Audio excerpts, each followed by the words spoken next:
Joshua details the period when the people of Israel entered the Promised Land and began its conquest under Joshua's leadership after the death of Moses.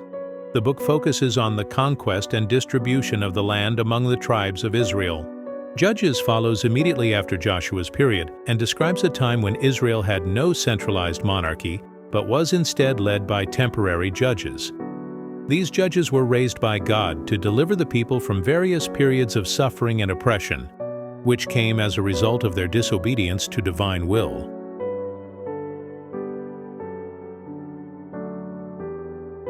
At the end of Joshua, the Israelites have settled in the land, but there is still no complete unity or centralized government.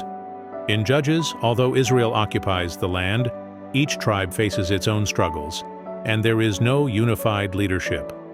The book portrays a recurring cycle of sin, punishment, repentance, and deliverance, with each judge appearing to save the people in times of crisis.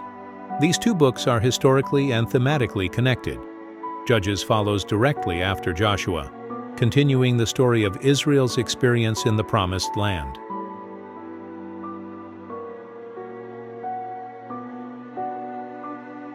The book of Ruth is placed between Judges and 1 Samuel in the Old Testament. Although it is a separate book, it is still closely linked to the historical context of Judges.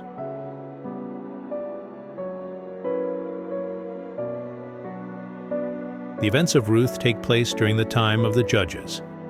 The book begins by stating that its story occurs during the rule of the Judges, meaning it belongs to the same period when Israel had no king and was governed by temporary leaders.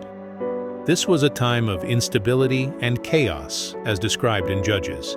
In Judges, the people of Israel experience a continuous cycle of sin and restoration. In Ruth, the focus shifts to a personal story of loyalty and faith, taking place within the same broader context of moral and spiritual instability. The book of Ruth tells the story of a Moabite woman, Ruth, who becomes a widow and chooses to return with her mother-in-law, Naomi, to Israel. In Israel, Ruth finds protection and love from Boaz, a relative of her late husband. Through this act of loyalty and faith, she eventually becomes the great-grandmother of King David, directly connecting her story to Israel's royal lineage. Ruth connects to 1 Samuel by bridging the unstable period of Judges with the establishment of Israel's monarchy. Ruth and Boaz are ancestors of King David, making their story essential to Israel's future leadership.